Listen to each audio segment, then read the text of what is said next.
नमस्कार, आप देख रहे हैं दो भूमि का दंगल। मैं हूं आपके साथ शैलेंद्र चौहान। उत्तराखंड की राजनीति में बजट पर हंगामा मचा हुआ है। आज इसी पर चर्चा करेंगे। बजट पर घमासान, विपक्ष परेशान।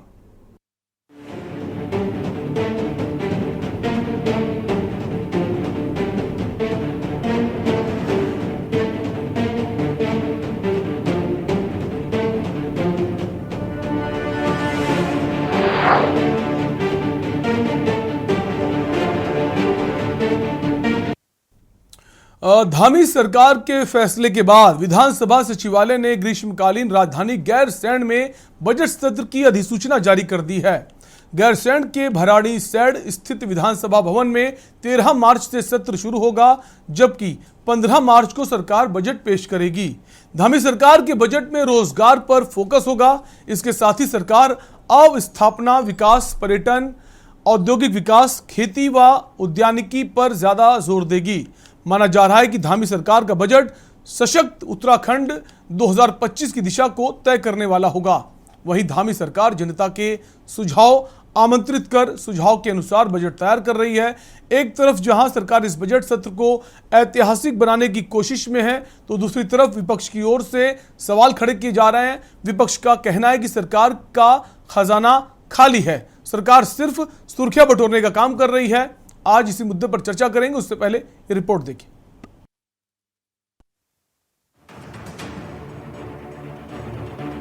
धामी सरकार गैरसैंण में 15 मार्च को राज्य का बजट पेश करेगी। सरकार के निर्णय के बाद विधानसभा सचिवालय ने ग्रीष्मकालीन राजधानी गैरसैंण में बजट सत्र की अधिसूचना जारी कर दी है। गैरसैंण के भराड़ीसैंण स्थित विधानसभा भवन में 13 मार्च से सत्र शुरू होगा, जबकि 15 मार्च को सरकार बजट पेश करेगी। धामी सरकार के बजट में रोजगार पर फोकस होगा।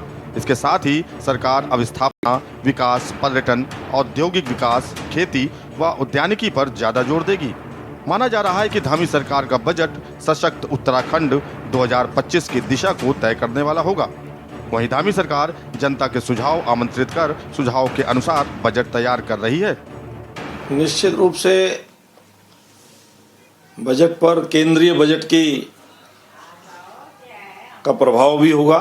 जिस प्रकार से केंद्र में गांव, गरीब, किसान, महिलाएं, नौजवान, युवक, व्यापारी, सैलरीड पर्सन, यानी हर वर्ग का ख्याल रखा गया है और हर वर्ग को उसमें संतुष्टि मिली है। उसी प्रकार से जनता की राय ली गई है। तो जनता की राय के अनुरूप, संसाधनों के अनुसार हमारे उत्तराखंड का बजट भी, जो हमारा लक्ष्य है 2025 में उत्तराखंड को देश का अग्रणी राज्य बनाना, उसको परिलक्षित करने वाला बजट होगा। एक तरफ जहां धामी सरकार इस बजट सत्र को ऐतिहासिक बनाने की कोशिश कर रही है, तो वहीं दूसरी तरफ विपक्ष की ओर से सवाल खड़े किए जा रहे हैं। विपक्ष का कहना है कि सरकार का खजाना खाली है, सरकार सिर्फ सुर्खियां बटोरने का काम कर रही है। वहीं विपक्ष ने बीजेपी पर गैरसैंण की उपेक्षा का आरोप लगाया है। 13 तारीख से आहूत बजट सत्र में धामी सरकार से प्रदेश की जनता की बहुत सारी अपेक्षाएं, और सरकार दावे कर रही कि इस बार का बजट ऐतिहासिक होगा और हमने जनता से तमाम रायशुमारी की है। लेकिन प्रदेश में पिछली बार भी सरकार ने यही दावा किया था कि जनता से रायशुमारी की, लेकिन फिर भी उस रायशुमारी का जमीन पर कहीं असर नहीं दिखा। जो उत्तराखंड में बेरोजगारों की मांगे हैं कि उनको रोजगार मिले, उसके लिए बजट में प्रावधान होनी चाहिए। और उत्तराखंड में जो ग्रीन सेंस की मांग होती है, उसके लिए सरकार क्या करती है ये भी देखना होगा। और पहाड़ में जो कृषि और बागवानी को बढ़ावा देने के लिए, कुटीर उद्योगों को बढ़ावा देने के लिए, उद्योगों को पहाड़ चढ़ाने के लिए सरकार की क्या योजनाएं होंगी, बजट में क्या प्रावधान किए जाएंगे, इस पर भी निश्चित तौर पर हमारी और प्रदेश की जनता की नजर रहेगी। देखिए, आम आदमी पार्टी का स्पष्ट रूप से कहना है कि जो अगला बजट आना चाहिए वो जनता से वार्ता के बाद ही आना चाहिए। जिस प्रकार से भारतीय जनता पार्टी की सरकार अपना जो थोपने का काम, अपने निर्णय थोपने का काम कर रही है, वो एक दुख की बात है। और कहीं ना कहीं ये जो बजट आने वाला है, इसमें आम आदमी पार्टी ये मांग करती है कि भारतीय जनता पार्टी को जनता से बात करने के बाद ही इस बजट को लाना चाहिए। कुल मिलाकर चुनावी साल में उत्तराखंड में एक बार फिर से बजट सत्र पर सियासत शुरू हो गई है। एक तरफ जहां विपक्ष सरकार पर हमलावर है, तो वहीं दूसरी तरफ सरकार बजट को ऐतिहासिक बनाना चाह रही है। सवाल ये है कि जब सरकार सत्र को गैरसैंण में करने के साथ ही जनता के अनुरूप बजट तैयार कर रही है, तो ऐसे में विपक्ष क्यों सरकार की मंशा पर सवाल खड़े कर रहा है? क्या विपक्ष के पास राजनीति के अलावा कोई सुझाव भी है? क्या सिर्फ सरकार के कार्यों पर सवाल उठाना ही विपक्ष का काम है? Uttarakhand desk report. तो अभी बजट पेश भी नहीं हुआ है, सत्र भी नहीं शुरू हुआ, लेकिन राजनीति तेज हो गई है। तमाम तरह के हमले किए जा रहे हैं मौजूदा सरकार पर।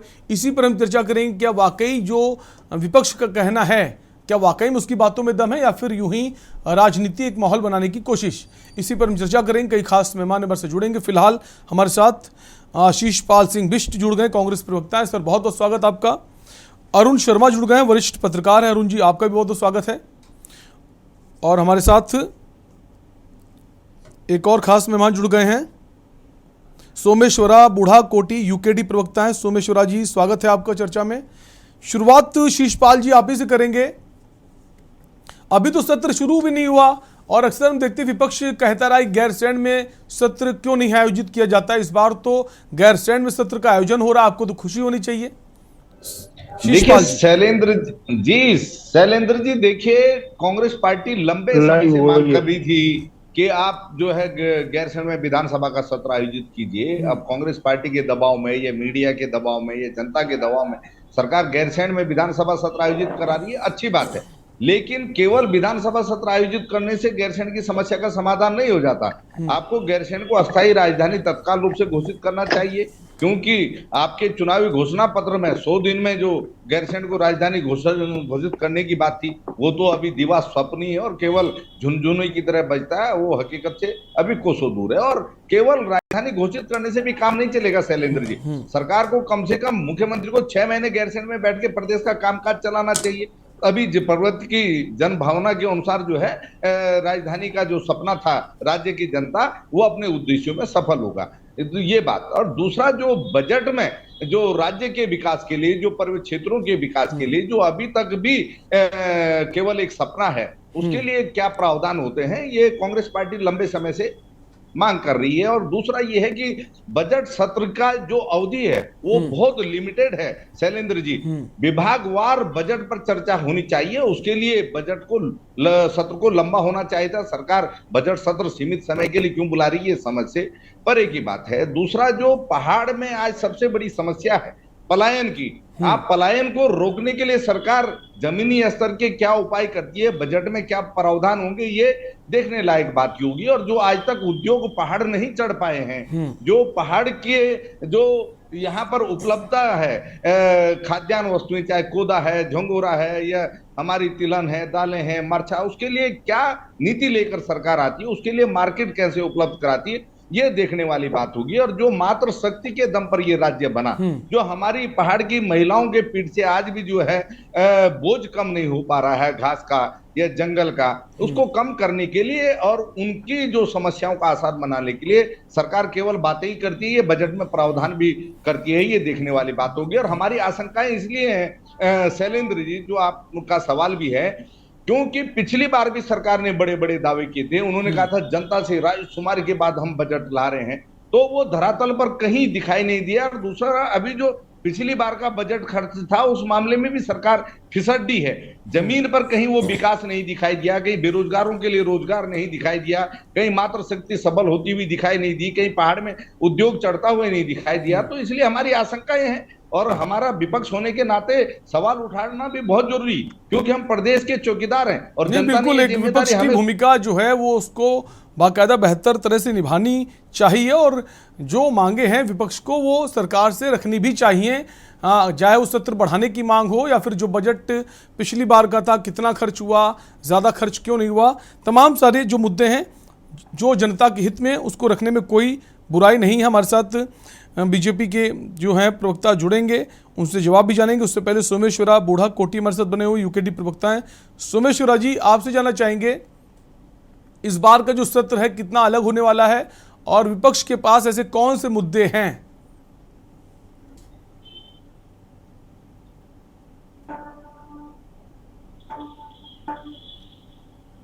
सोमेश्वरा जी, क्या आप सुन पा रहे हैं?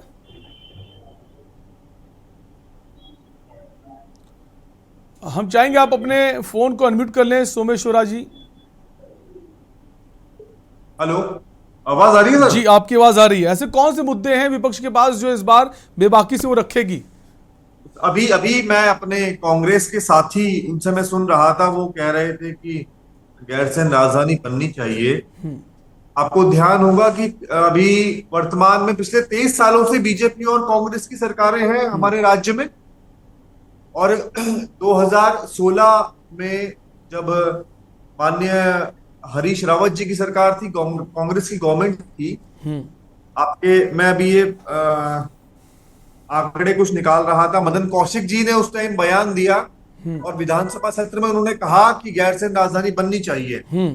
मैं अभी ये लाइव में ये दिखा रहा हूं आपको, मदन कौशिक जी के बयान है उस दौरान के। तो मैं कांग्रेस और बीजेपी जो दोनों पार्टियां हैं पिछले 22 सालों से इस प्रदेश में, उस दौरान आपने क्यों नहीं गैरसैंण राजधानी को राजधानी घोषित किया?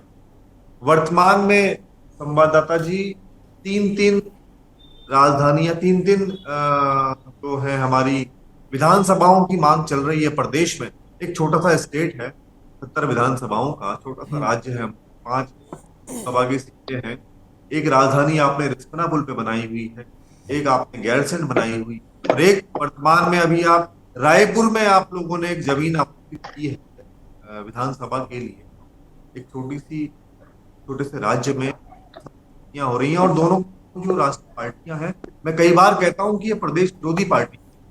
अभी बीजेपी के कोई साथी शायद नहीं जुड़ पाए हैं।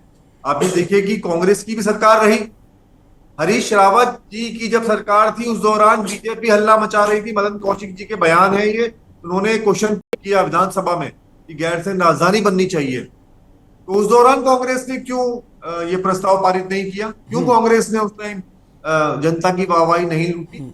आप बनाते, कांग्रेस सरकार बनाती उस टाइम गैरसैंण को राजधानी, क्यों नहीं इन्होंने बनाया? वर्तमान में केवल ये दोनों की दोनों पार्टियां अंदर खाने मिली हुई हैं। आपने पिछले चुनाव में भी देखा होगा, 2017 में इनके 9 विधायक बीजेपी के टिकट से चुनाव लड़े। तो ये साफ जाहिर हो रहा है अभी वर्तमान में कि दोनों पार्टियां मिली हुई हैं। जब एक सत्ता में होती है दूसरी आरोप लगाती है, दूसरी सत्ता में होती है तो पहली वाली आरोप लगाती है।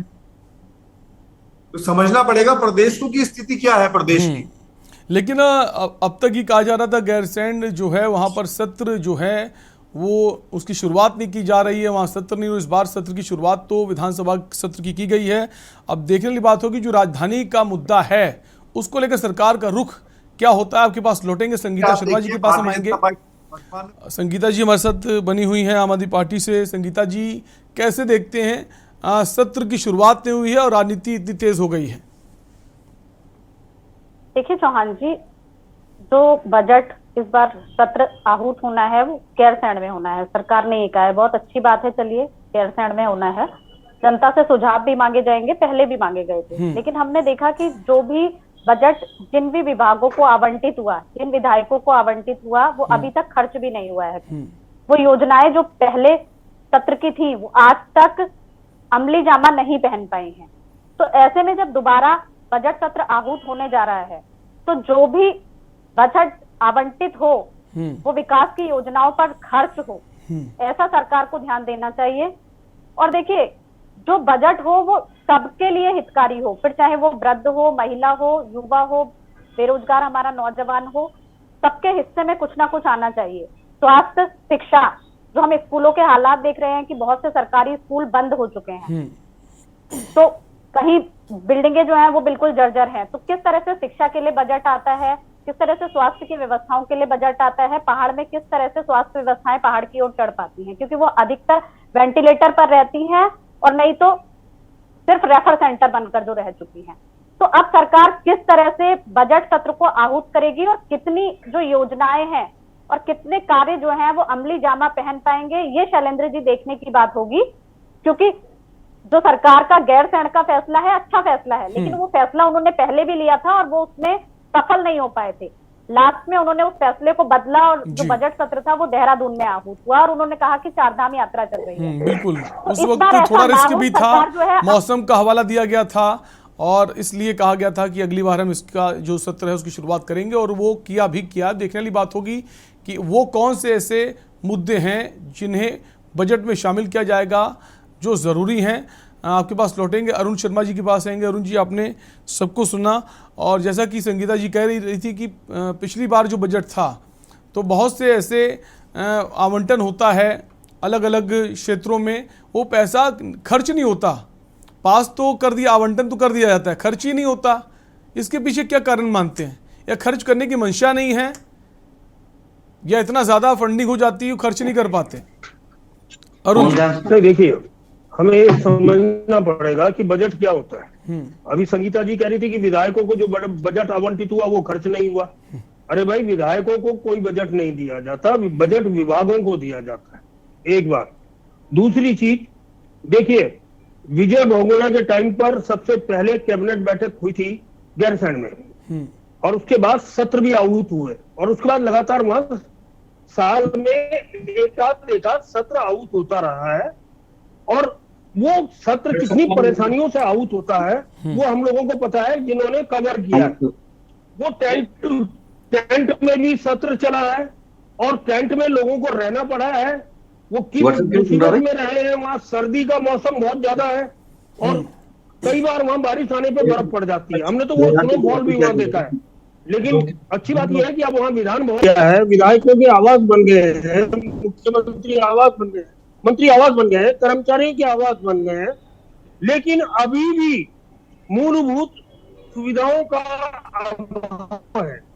वहाँ इतना इंफ्रास्ट्रक्चर नहीं है कि वहाँ जो अधिकारी जाते रह सके, वहाँ जो पत्रकार जाते हैं वो रह सके। उन लोगों को दूर दूर वहाँ रहना पड़ता है अपनी व्यवस्था से। तो ये सारी चीजें हैं। दूसरी चीज, पिछली बार से सरकार ने एक अच्छी बात करी थी कि जनता के सुझाव बजट में लेने शुरू किए थे।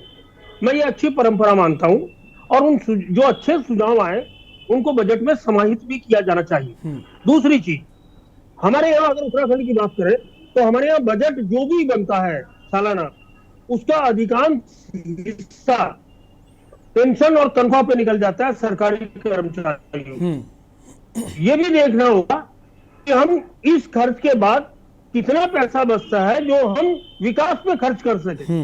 अगर आप जितने पैनलिस्ट यहाँ बैठे हैं, चाहे वो कांग्रेस के हों, बीजेपी के हों या और पार्टियों के, और पार्टियों ने तो क्योंकि राज नहीं किया, राजनीति की है, तो मैं कांग्रेस और बीजेपी के जो लोग बैठे हैं उनको ये बता दूं कि देखिए, लंबे समय से बहुत सारी चीजें, आपका जो भी बजट होता है वो आप उत्तराखंड के लिए केंद्र पोषित योजनाओं पर निर्भर रह जाते हैं। आप ऑल वेदर रोड की बात करो, आप रेल की बात करो, आप फॉरेस्ट के बात करो जो हमारे को ग्रीन सेस मिल रहा है, आप जीएसटी से जो हमको प्रतिपूर्ति मिल रही है। बिल्कुल, ज्यादातर जो क्षेत्र हैं वो केंद्र पर ही आधारित होते हैं। केंद्र की मदद के बिना विकास संभव नहीं है। यह ध्यान रखना पड़ेगा कि चाहे वो बीजेपी की सरकार हो या कांग्रेस की सरकार हो, इन दोनों सरकारों में केंद्र की योजनाओं में ने इस राज्य के विकास में अहम रोल अदा किया। चाहे जब उत्तराखंड बना उसके बाद 2004 से 14 तक मनमोहन सिंह प्रधानमंत्री रहे, क्योंकि यहाँ 2002 से 2007 तक नरेंद्र तिवारी मुख्यमंत्री थे। तो जिस जमाने में नरेंद्र तिवारी योजना आयोग के उपाध्यक्ष होते थे, वो मनमोहन सिंह उसमें सचिव होते थे, तो निश्चित तौर पर उस जमाने में उन संबंधों का इस प्रदेश को लाभ मिला। और उसके बाद 14 के बाद बीजेपी की सरकार आई और 17 से बीजेपी की सरकार प्रदेश में भी है, तो उन दोनों का लाभ इस प्रदेश को मिल रहा है। ये मानना पड़ेगा। इस मायने में तो अरुण जी उत्तराखंड को लकी माना जाए कि डबल इंजन की सरकार ज्यादातर मौके पर उत्तराखंड में रही है। तो आपको लगता है क्या उसका फायदा उत्तराखंड के विकास में हुआ है, या फिर अभी भी ऐसे क्षेत्र, ऐसे कई वर्ग हैं जो अभी जिन पर काम होना बाकी है? देखिए, अगर मैं आपको उदाहरण देके बताऊं, रेल और सड़क की बात तो आप छोड़ दीजिए, तो काम सबको दिख रहा है जो हो रहा है। आप ये देखिए, केदारनाथ का आज केदारनाथ जाने वाले यात्री बद्रीनाथ से ज्यादा रजिस्ट्रेशन करा रहे हैं पिछले 3 दिन के अंदर। तो आपको ये देखना पड़ेगा, सोचना पड़ेगा ये क्यों हुआ, क्योंकि वहां लगातार प्रधानमंत्री मोदी आते रहे और वहां की जो विकास योजनाएं थी उनको उन्होंने खुद अपनी देखरेख में कराया। आज केदारनाथ एक मॉडल हो गया है पूरी दुनिया के सामने कि डेवलपमेंट किस तरह का है, अपने तो विकास हो रहा है। तो निश्चित तौर पर उत्तराखंड की पहचान गंगोत्री, यमुनोत्री, केदार, बद्री, हेमकुंड साहिब चाहे प्रयाण के लिए चाहे नानक मत्ता है, इनसे होती है। और अगर इन क्षेत्रों का विकास होगा तो निश्चित तौर पर जो हमारी अर्थव्यवस्था की रीढ़ है पर्यटन, उसका विकास होगा और लोगों को पैसा मिलेगा। मैं जवाब दूंगा। बिल्कुल बिल्कुल, पर्यटन एक बहुत बड़ा क्षेत्र है उत्तराखंड के लिए और उसका जो रेवेन्यू है वो विकास में एक अहम रोल अदा करता है। शीशपाल जी आपके पास आएंगे, हमारे साथ कमलेश उनियाल जी जुड़ गए हैं, भाजपा प्रवक्ता हैं। कमलेश जी स्वागत है आपका, और कमलेश जी के पास ही आऊँगा, उसके बाद शीशपाल जी आपके पास आऊँगा। कमलेश जी, अभी जैसा कि सभी लोगों की राय जो है ये रही कि गैरसैंण राजधानी जो है उसको लेकर बड़ी बड़ी बातें की जाती है, मगर राजधानी को लेकर अब तक सरकार ने कुछ नहीं किया। और दूसरी बात ये कहा जा रहा है खजाना जो है सरकार का खाली है, तो बजट में जो घोषणाएं की जाएंगी, जो आवंटन किए जाएंगे, उसको पूरा कैसे करेंगे? मैं आपका वक्तव्य प्रथम बार जो पहला बुलाया था मैं सुन नहीं पाया था, कनेक्टिविटी के जरा आप एक बार रिपीट कर सकते हैं? कमलेश जी, कहा जा रहा है कि गैरसैंण की राजधानी बनाने का जो मुद्दा है काफ़ी सालों से चला आ रहा है, चाहे वो कांग्रेस पार्टी के नेता रहे हो, बीजेपी भी जब सत्ता में नहीं थी तो वो ज़रूर बोलती थी, लेकिन अब वो सत्ता में उसके बावजूद गैरसैंण राजधानी के रूप में कब हम देख पाएंगे, ये विपक्ष का मुद्दा है। और दूसरा आपने सुना कि कहा जा रहा है बजट में बड़ी बड़ी बातें की जाती हैं, खजाना तो खाली सरकार के पास। अब कहने वाली बात तो विपक्ष तो बोलता है और हर विषय पे बोलता है। तो जितने भी सरकार कोई भी, चाहे बजट का विषय हो, चाहे कोई कानून बनाने का हो, चाहे आम जनमानस की भलाई के लिए या उनके उत्थान के लिए कोई नियम, कोई पूरे समाज को कहीं ना कहीं अंतिम पंक्ति व्यक्ति के लिए उत्थान के लिए कोई कार्य किया है, तो उसमें कहीं ना कहीं विपक्ष का मुद्दा है बोलना। लेकिन आज जो हम लोग बात कर रहे हैं उसके अंतर्गत जो बजट की अगर हम लोग पूरी बात करते हैं तो उस बजट में केंद्र की तर्ज पर ही, जिस तरह से केंद्र की तर्ज पे बढ़िया सभी के आम जनमानस, महिला, बुजुर्ग, पिछड़े अगड़े या जो अपने कमजोर तबका है उनके देखते हुए जो बजट के लिए किया गया, जो मध्यम परिवार के लोग हैं उसका उसी तर्ज पर ही आज उत्तराखंड के बजट की हम लोगों की तैयारी चलती है। और उसके लिए एक सुझाव की परिपाटी जो हमारी सरकार ने एक जनता का बजट के लिए एक आम सुझाव ऑनलाइन और ऑफलाइन दोनों के माध्यम से जनता से मांगे, ताकि उनके सुझाव और उनके सुझाव के निमित्त ही उस बजट को रखा जाए, उनकी बातें में जुड़ा जाए, ताकि आम, चाहे उसमें महिलाएं हैं, युवा हैं या किसी भी उम्र का उत्तराखंड वासी है, वो अपने सुझाव दे सकता है। उसी सुझाव को अमल में लाते हुए उस पर एक कमेटी की रचना के तहत उसमें क्या क्या बिंदु हैं, किस तरह से आम जनमानस का विकास हो सकता है, किस तरह से जो भी हम लोग सरकार के हमारे जो हमारा पूरा जो हमारे घोषणा पत्र है या जो हमारा ड्रीम प्रोजेक्ट है या जो आम लोगों के लिए जो किस तरह से उनको राहत मिले, चाहे युवा वर्ग हो चाहे महिला हो, उसके निमित्त ये बजट आने वाले सत्र में क्या तैयारी चल रही है। ठीक है, शीशपाल जी के पास आएंगे। शीशपाल जी, जैसा कि कमलेश जी कह रहे हैं कि सभी लोगों से सुझाव भी मांगे जा रहे हैं, जनता के सुझावों को प्राथमिकता भी दी जाएगी। अब अगर जनता के जो सुझाव हैं उसको भी सरकार मानने की बात कह रही तो विपक्ष को आखिर परेशानी क्या है, इसका जवाब लेंगे। उससे पहले रुकेंगे एक ब्रेक के लिए। मार्च को इसकी शुरुआत होगी और 15 मार्च को बजट पेश किया जाएगा। लेकिन पेश बजट करने से पहले ही जो विपक्षी पार्टियां तमाम तरह के सवाल कर रही हैं, उनका कहना है भले ही सरकार बड़े बड़े दावे करे लेकिन ज़मीनी हकीकत कुछ और ही होती है। हर बार बड़े बड़े दावे किए जाते हैं, हर वर्ग का ख्याल रखा जाएगा, लेकिन ऐसा होता नजर नहीं आता। वापस चर्चा को आगे बढ़ाएंगे। शीशपाल सिंह बिष्ट हमारे साथ बने कांग्रेस प्रवक्ता हैं, आपके पास आएंगे। शीशपाल जी कुछ कहना चाह रहे थे? साथ ही देखिए कमलेश जी ने जो कहा कि इस बार जनता से सुझाव मांगे जा रहे हैं और उन सुझावों को वरीयता दी जाएगी। देखिए शैलेंद्र जी, मैं पहले अपने पूर्ववर्ती प्रवक्ताओं की बात का जवाब दे दूं। यहाँ पर हमारे एक साथी प्रवक्ता ने बात उठाई कि कांग्रेस की सरकार रही और उस समय गैरसैंण को राजधानी क्यों घोषित नहीं किया गया। मैं बताना चाहूंगा कि कांग्रेस की ही सरकार थी जिसने गैरसैंण में पहली बार टेंट में कैबिनेट की बैठक आयोजित की और टेंट में ही जो है विधानसभा का सत्र आयोजित करने का साहस दिखाया। और उसके बाद जो आज दिव्य भवन वहां पर विधानसभा के रूप में दिखाई दे रहा है वो भी कांग्रेस की सरकार ने बनाया, लेकिन उसके बाद की सरकार ने वहां पर एक ईंट भी रखने के काम नहीं किया। जो अवस्थापना विकास के काम वहां पर पेंडिंग पड़े थे वो वहीं के वहीं खड़े हैं। तो ये बाद की सरकारों की जिम्मेदारी थी। और हाँ, ये एक चूक है कि उस समय गैरसैंण को अस्थायी राजधानी घोषित कांग्रेस पार्टी इसलिए नहीं कर पाई कि कांग्रेस को लगता था कि वो दोबारा सत्ता में लौटेगी तो ये काम तब पूरा कर देंगे, लेकिन लगता है कि ये काम जो है कांग्रेस के लिए ही सुरक्षित भारतीय जनता पार्टी रखना चाहती है। तो जब हम आएंगे तो हम इसको निश्चित गैरसैंण को अस्थायी राजधानी घोषित करेंगे। दूसरा, हमारे मेरे बड़े भाई अरुण शर्मा जी ने कहा कि यहाँ पर डबल इंजन का लाभ इस राज्य को मिल रहा है, तो मुझे डबल इंजन का लाभ मिलता हुआ दिखाई नहीं दे रहा। जरूर मुख्यमंत्री डबल इंजन की सरकार में बदले हैं, तीसरे मुख्यमंत्री हैं ये, वैसे दूसरी बार ये मुख्यमंत्री तो चौथा मुख्यमंत्री आप कह सकते हैं।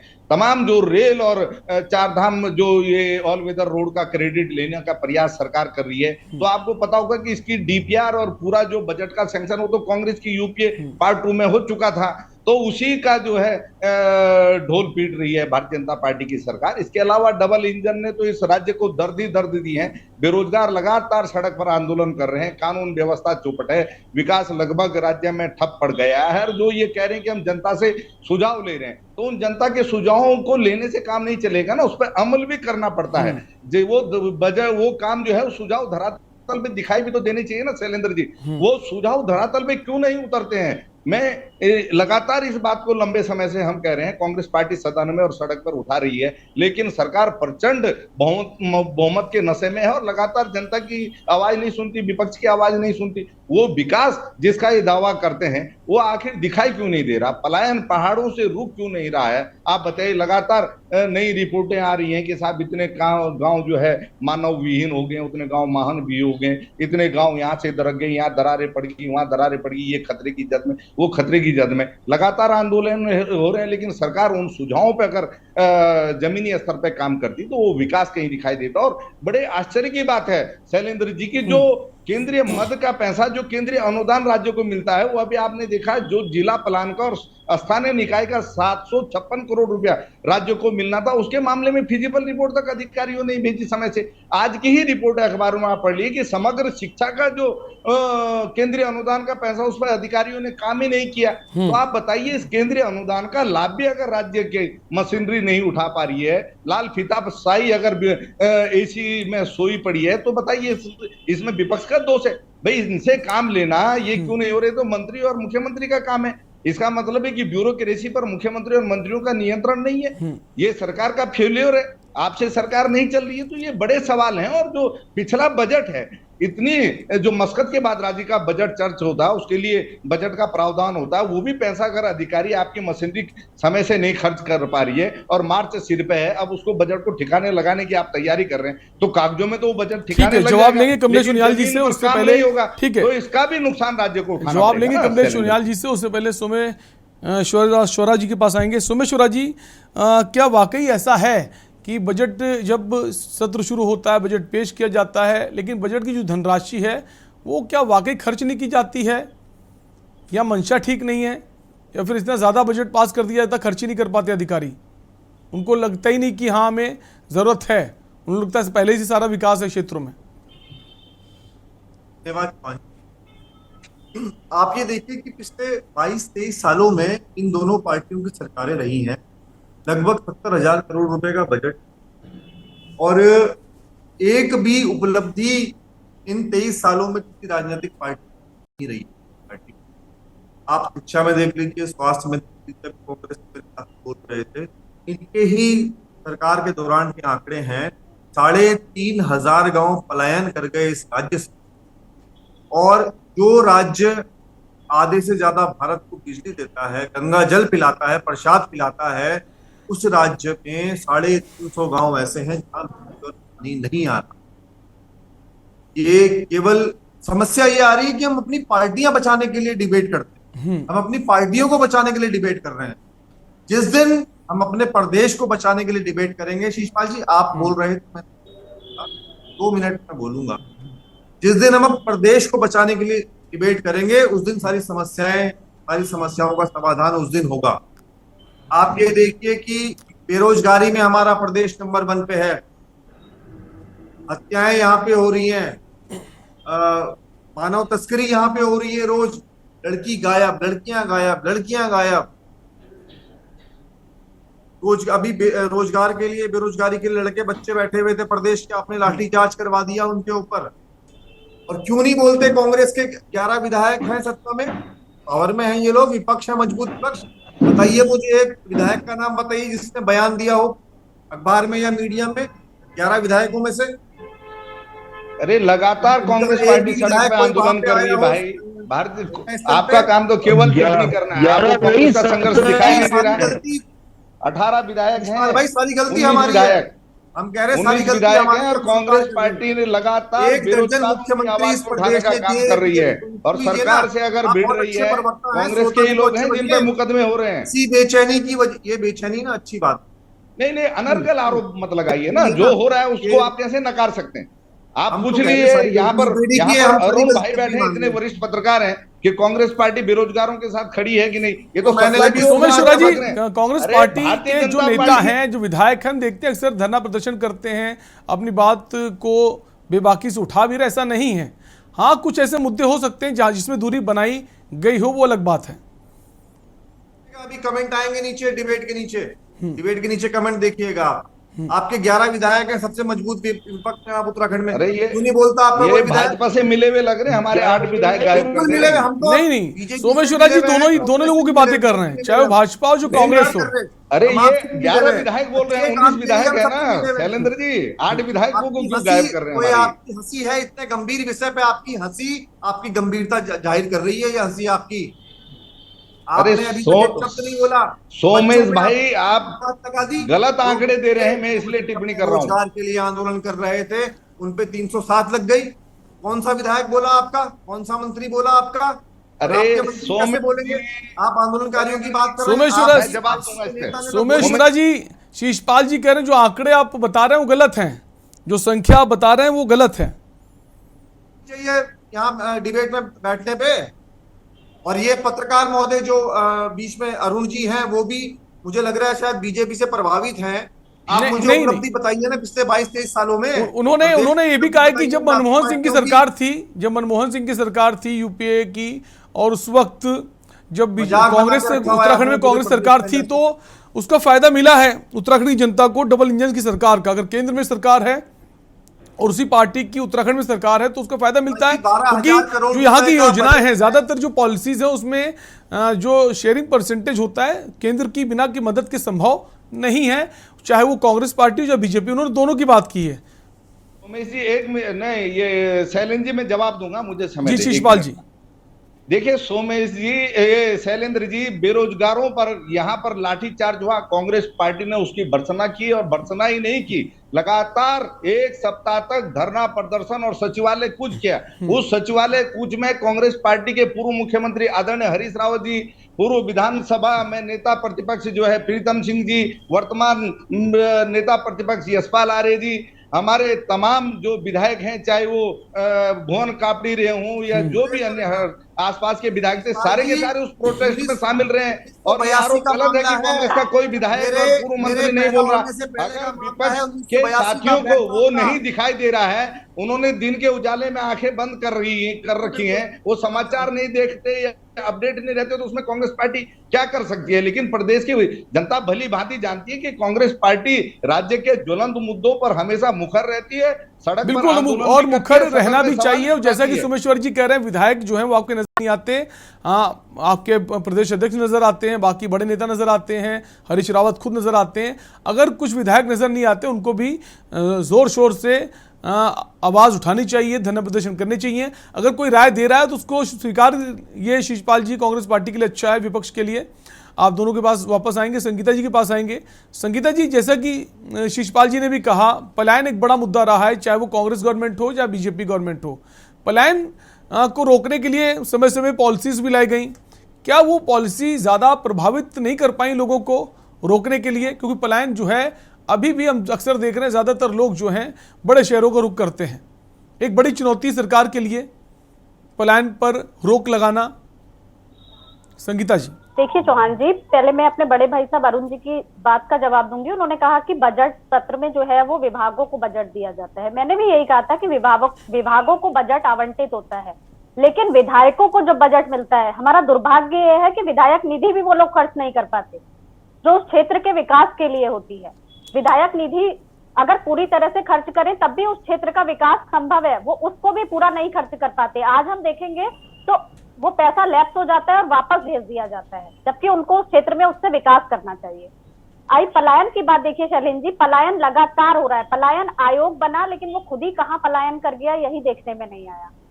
और शैलेंद्र जी देखिए, कोई भी किसी क्षेत्र में तब रहता है जब वहाँ शिक्षा, स्वास्थ्य, रोजगार की व्यवस्थाएं होती हैं।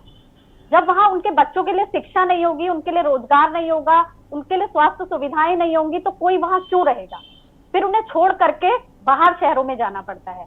तो सरकार की ये जिम्मेदारी है कि जो पहाड़ी इलाके हैं, हमारा पहाड़ी क्षेत्र है, वहाँ स्वास्थ्य सुविधाएं बेहतर मुहैया कराए, वहाँ अच्छी शिक्षा की व्यवस्था हो, स्कूल जो है वो अच्छे हो, वहाँ अध्यापक हो।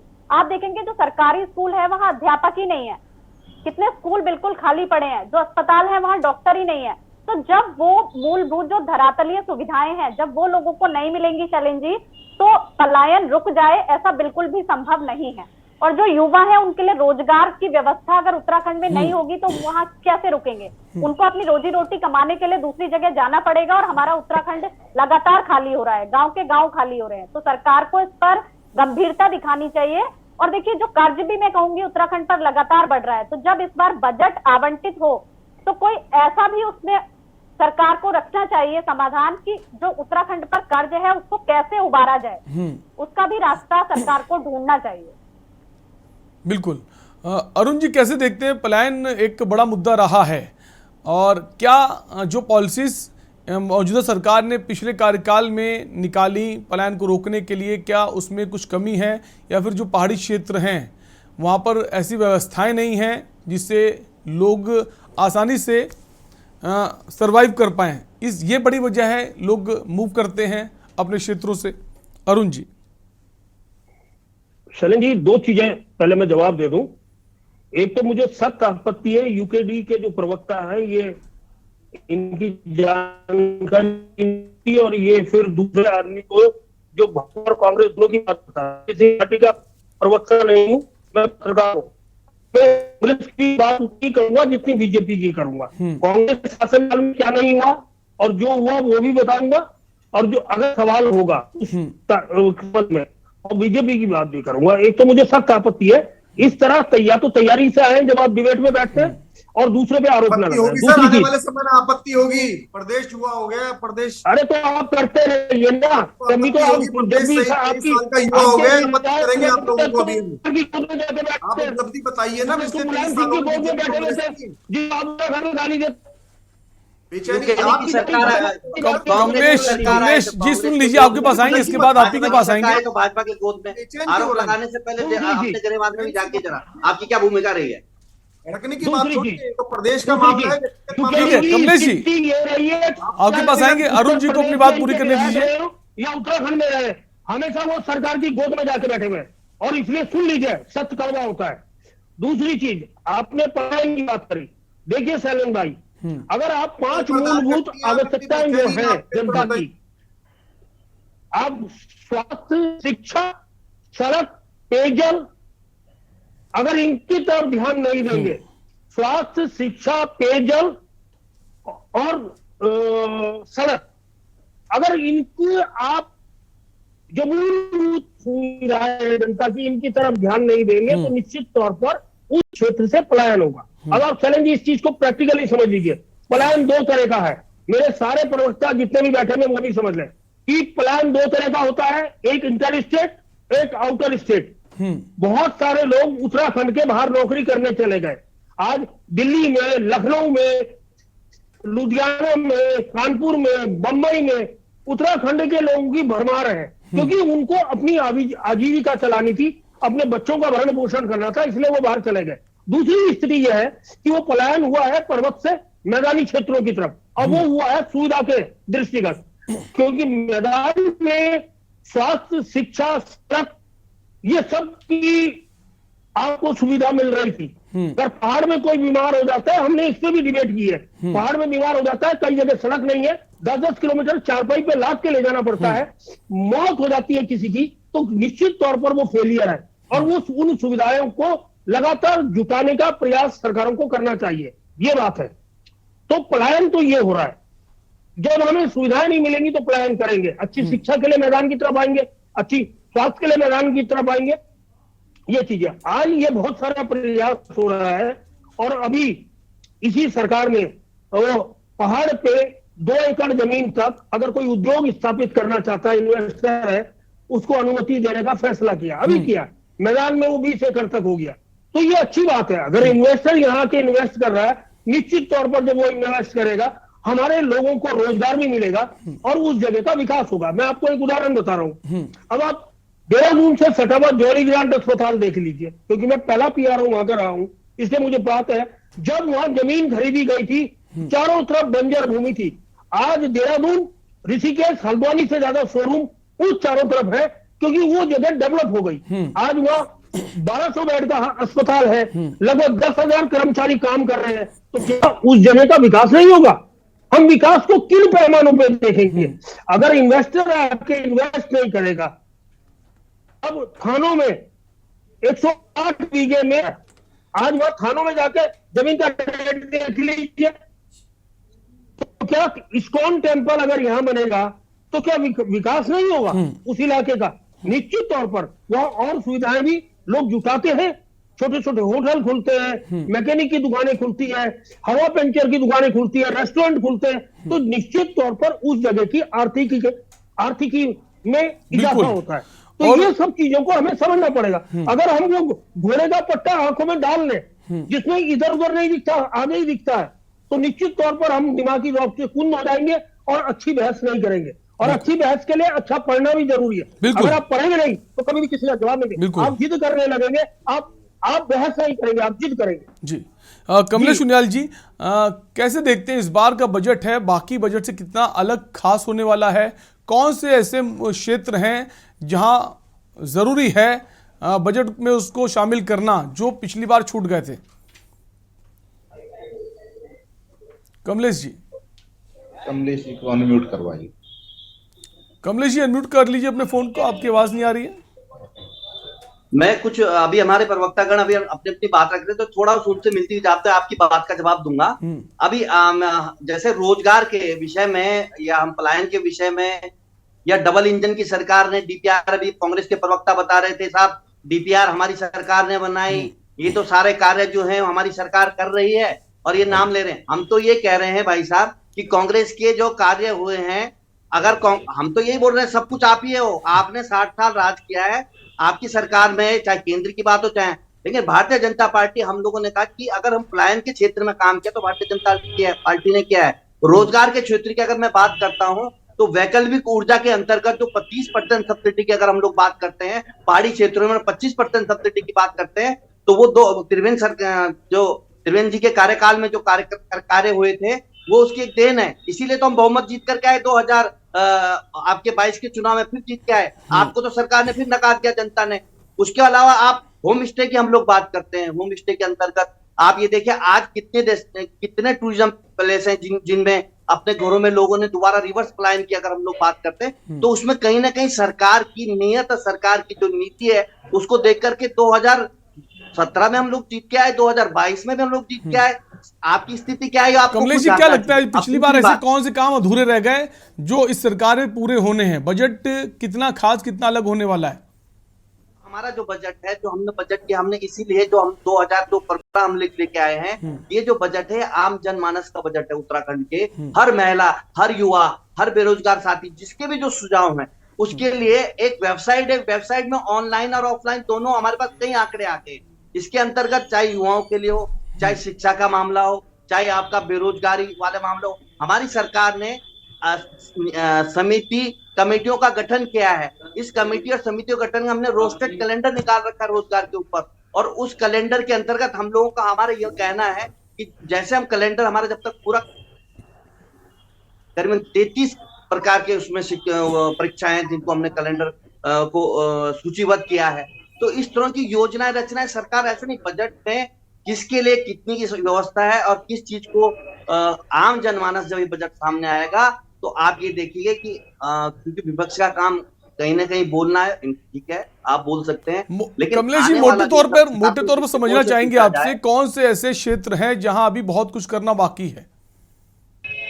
ऐसे कई क्षेत्र हैं आज की डेट में, अगर युवाओं के लिए, स्थानीय युवाओं के, जैसे पलायन की हम लोग अभी अगर सकारात्मक दृष्टिकोण से हम चर्चा करें, पलायन एक बहुत बड़ा गंभीर मुद्दा है हमारे गढ़वाल के लिए। उसके लिए स्थानीय युवाओं को वहीं पे किस तरह से रोजगार मिले, स्वरोजगार मिले। नहीं, जैसा आपने कहा कि भारतीय जनता पार्टी ने पलायन को लेकर बहुत काम किया है, बिल्कुल पहले भी किया है पूर्व में, और उसके हिसाब से आप ये देखिए हमारी तो जो भी स्वरोजगार की हम लोग बात करते हैं, यात्रा के अंदर आज करीबन 2,65,000 लोगों ने रजिस्ट्रेशन करा दिया रजिस्ट्रेशन की प्रक्रिया के अंतर्गत।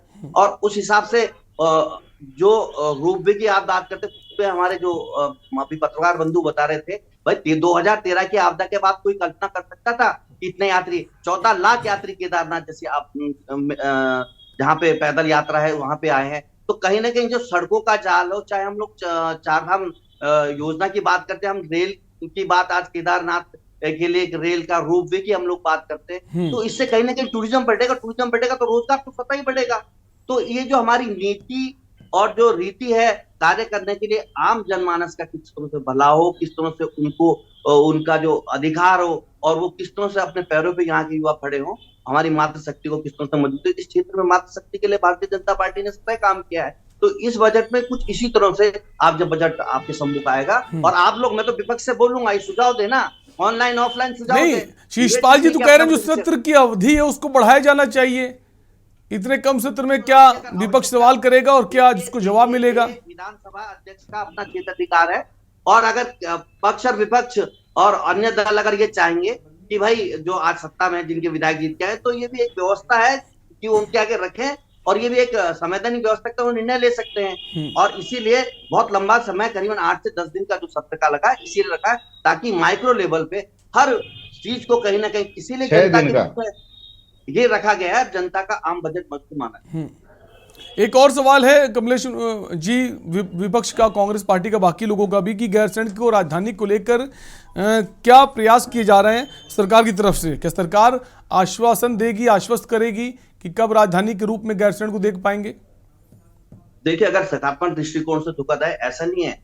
कांग्रेस के कार्यकाल में राजधानी ग्रीष्मकालीन हमने राजधानी बने, उनके अगर भवन भी बना, उन्होंने पहले कैंप लगाया, वो भी हम मानते हैं उस चीज को, हमने उसको और आगे जाके सिर्फ ग्रीष्मकालीन राजधानी कराया। धीरे धीरे आप ये देखें कि आप दो धामी सरकार में आने वाले टाइम पे इसको, जो हमारी राजधानी है, जो हम लोग बार बार बात करते हैं, इसको पूर्ण राजधानी का दर्जा दिया जाएगा। और इसके बारे में कई इसमें टेक्निकल इश्यूज हैं, कई चीजें हैं।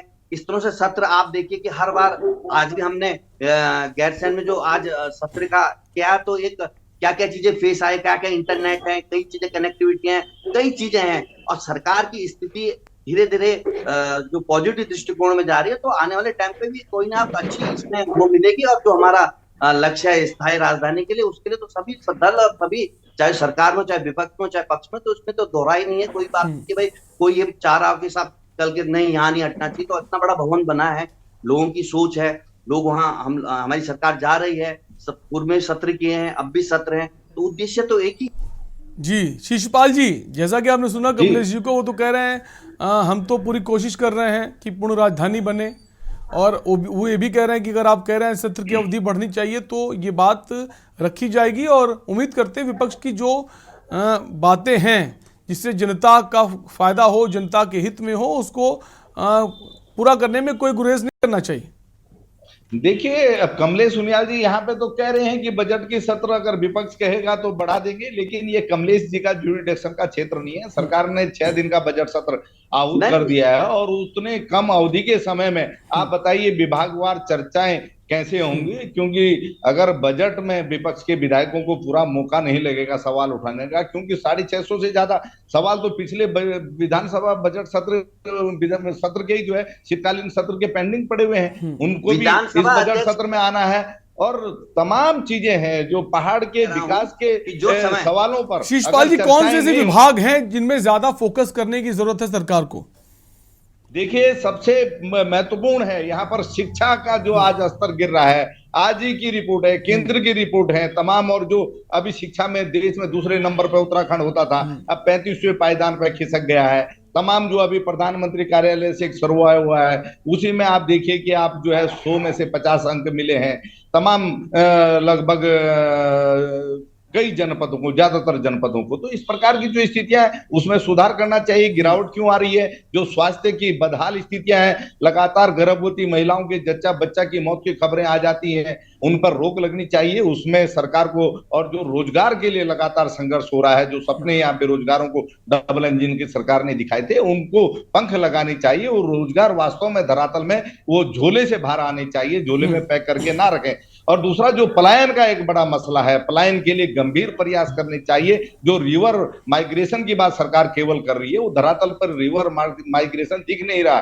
कुछ नौजवान आए थे, वो साल 6 महीने जो है यहाँ पर हाथ मार करके फिर निराश होकर के वापस लौट गए, उनके हाथ कुछ यहाँ लगा नहीं है। तो तमाम जो ये चीजें हैं, पेयजल है, सड़क की बातें हैं, तो यहाँ पर आज भी लोगों की डिमांड जो की त्यों है, लगातार दूर दराज में आंदोलन हो रहे हैं, उस पर सरकार को फोकस करना चाहिए। और ये विकास जो सरकार कहती है जुमलों में, वो धरातल पर दिखाई देना चाहिए। शैलेंद्र जी, अगर धरातल पर दिखाई देगा तो आंदोलन नहीं होंगे। बिल्कुल, अगर धरातल पर दिखाई देगा तो जनता को उसका फायदा मिलेगा, और जनता को अगर फायदा मिलेगा तो जनता फिर से आपको चुनकर भेजेगी। समय कम है, सबसे लास्ट कमेंट लेते हैं। सोमेश्वर जी, आपके पास आएंगे। सोमेश्वर जी, क्या राय देना चाहते हैं बजट को लेकर सरकार को?